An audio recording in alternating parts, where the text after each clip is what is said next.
I can't partake in any diabolic rituals. I am a Christian and my faith forbids such practices. I won't compromise my beliefs for the sake of appeasing a serpent deity. But Dotun, we're in a village with its own traditions and beliefs. We need to find a way to respect their customs while staying true to ourselves.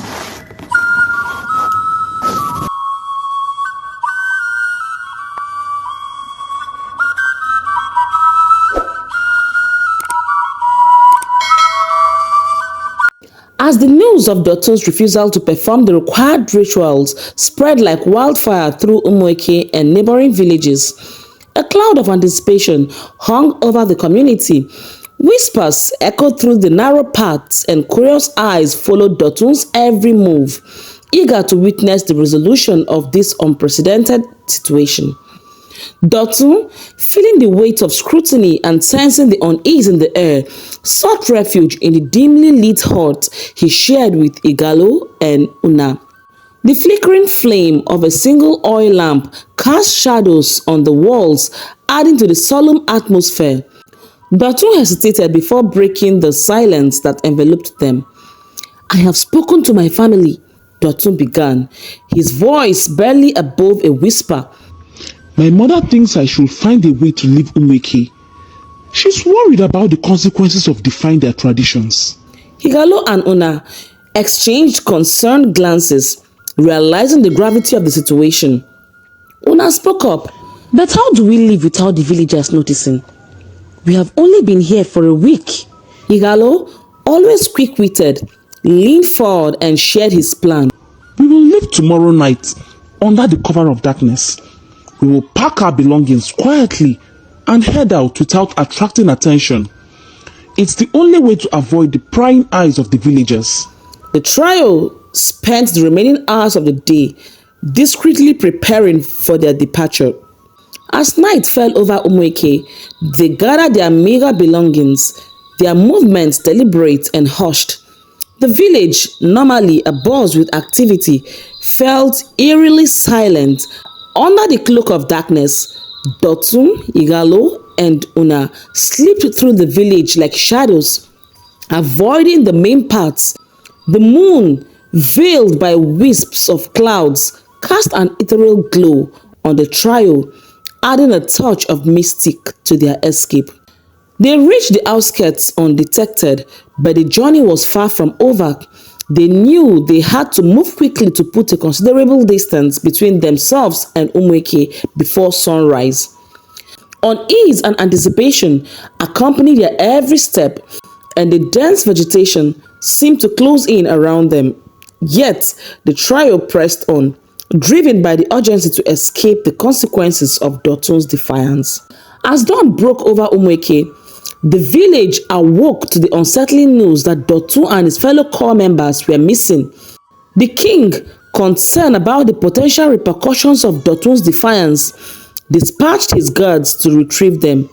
The king's guards, having found an empty hut, returned to the palace with the unsettling news. Panic seized Umueke as the villagers realized that their unexpected guests had vanished without a trace. The king, sensing the gravity of the situation, assembled a search party to scour the village and its surroundings. The elders, alarmed by the disappearance of Dotun and his friends, convened an emergency meeting with the village chief priest.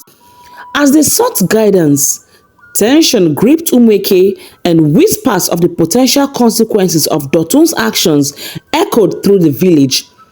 The chief priest, his face marked with concern, consulted the spiritual realm for answers.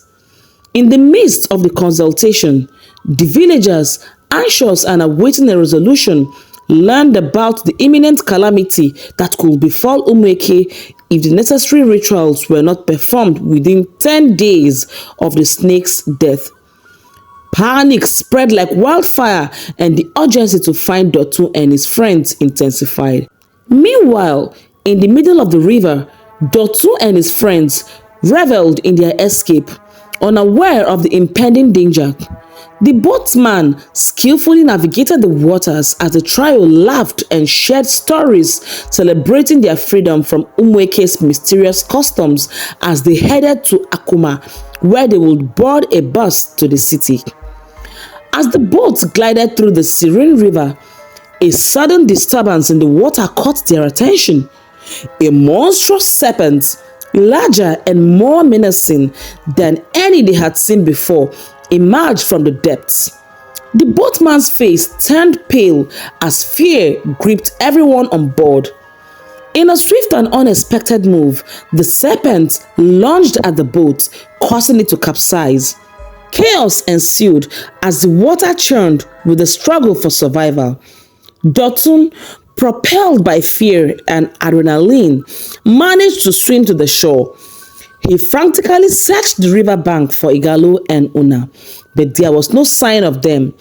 As he stood on the riverbank, a boat of warriors, armed with determination, approached. Dotun's heart raced as he realized the gravity of the situation. Without a moment's hesitation, he fled into the dense forest before him, seeking refuge from both the pursuing warriors and the looming threat of EKEMMILI's wrath. Back in Umueke, the news of the serpent's appearance reached the villagers, intensifying their fear. The countdown to the 10th day had begun, and the whereabouts of the snake's carcass remained a mystery. The village was on edge, torn between the urgency to find Dotun and the impending calamity that hung over them like a dark cloud. Lost in the dense and mysterious forest, Dotun's heart raced with each step he took. Fear and desperation fueled his movements as he searched for a safe haven or a kind soul who could offer assistance. He felt the weight of the pursuit behind him, the echoes of footsteps and hushed voices growing louder. As Dotun weaved through the thick vegetation, his breaths were heavy with both exhaustion and fear. In the solitude of the forest, he fervently prayed for divine intervention. His mind grappled with the surreal situation, wondering if the chaos was truly over a snake or if there was a deeper spiritual force at play. Suddenly, a hand emerged from the shadows, grabbing Dotun and pulling him into a small covering. Startled, Dotun let out a scream, unintentionally giving away his location. His pursuers, alerted by the sound, closed in on him. Dotun's eyes widened in realization. It was Igalo who had pulled him to safety. In the midst of the chaos, they quickly abandoned their hiding spot. As Dotun and Igalo attempted to disappear deeper into the forest, a group of men, armed with determination, surrounded them. The leader, with a stern expression, approached the door. "We mean no harm," he declared. "but to seek the one who has committed an abomination in our land. He must come and perform the necessary rituals to appease EKEMMILI." Before Dotun could comprehend the gravity of the situation, the men seized him, their grip unyielding.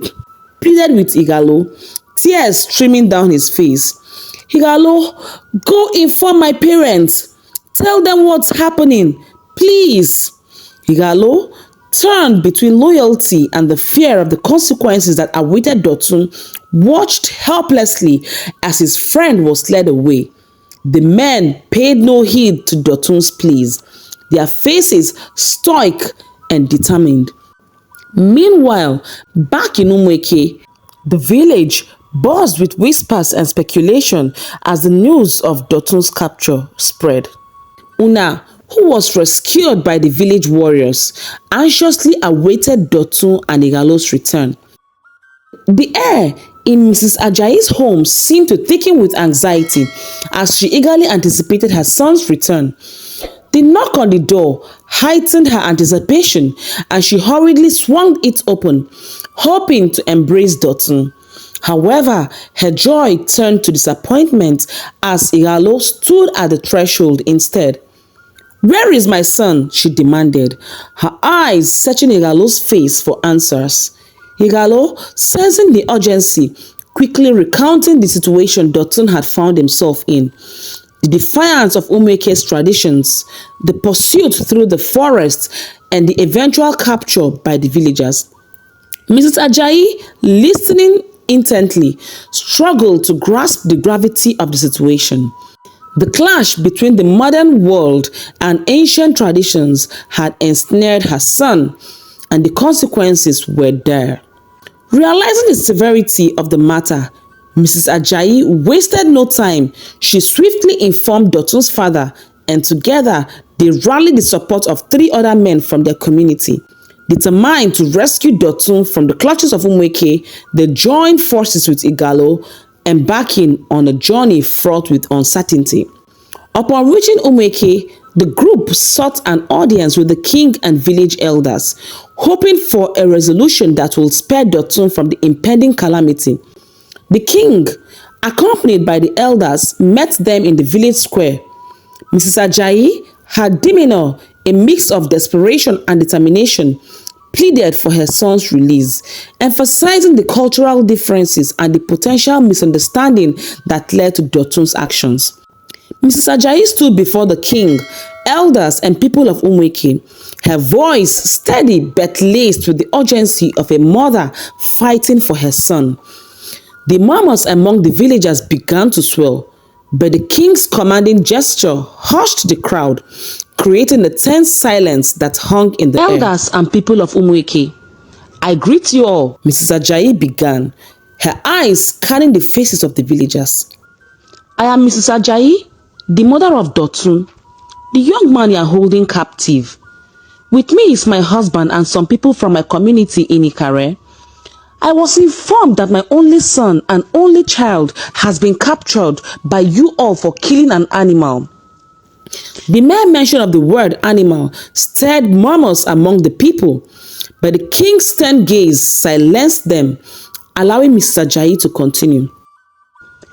A snake attacked my son and he killed it, unaware of your tradition.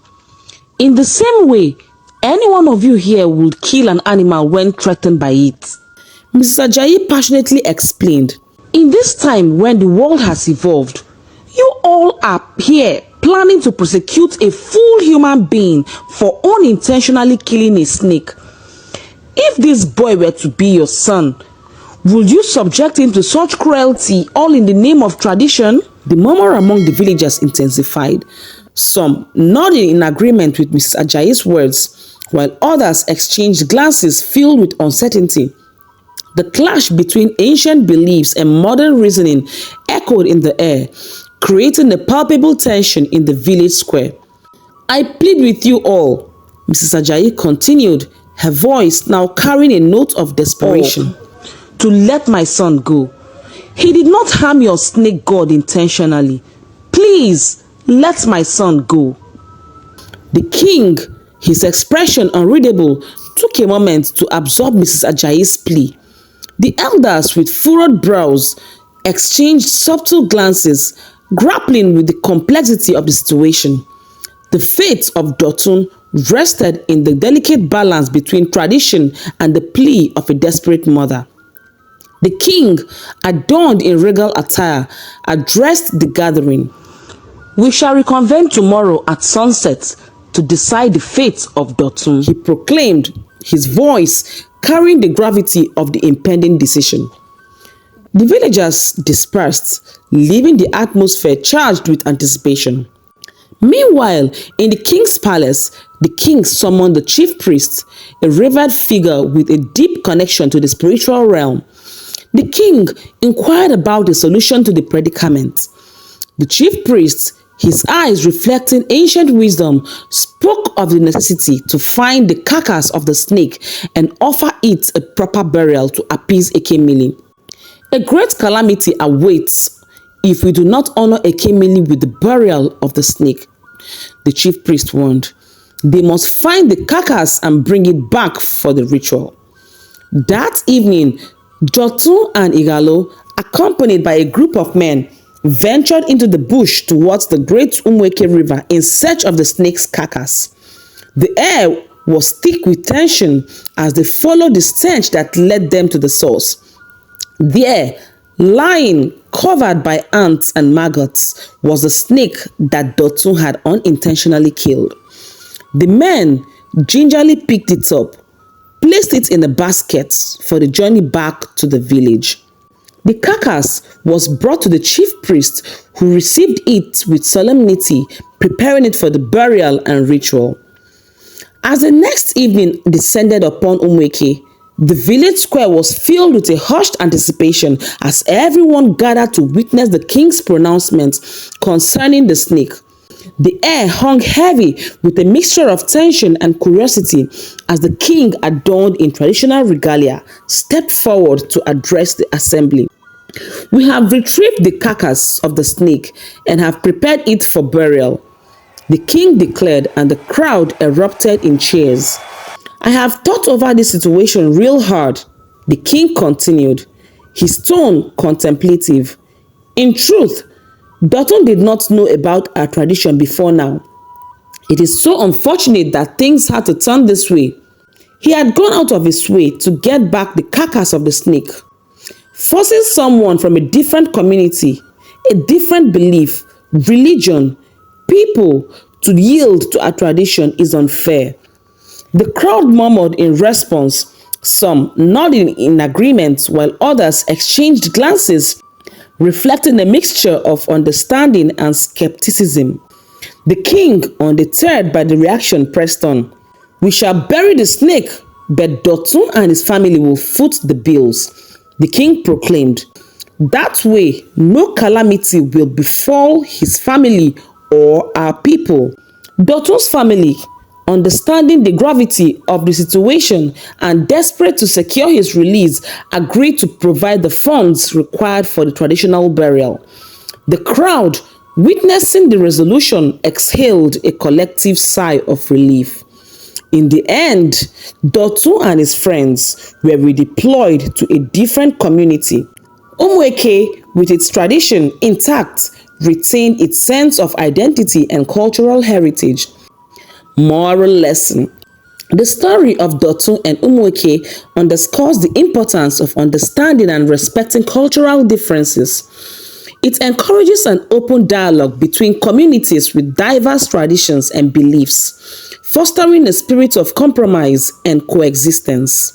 In a world where traditions and modern values often clash, finding common grounds and respecting each other's heritage can pave the way for harmony and mutual understanding. If you enjoy my story, please make sure to subscribe, not forgetting to hit on the bell notification icon so that when next I post another interesting story, you will be the first to know about it. Thank you.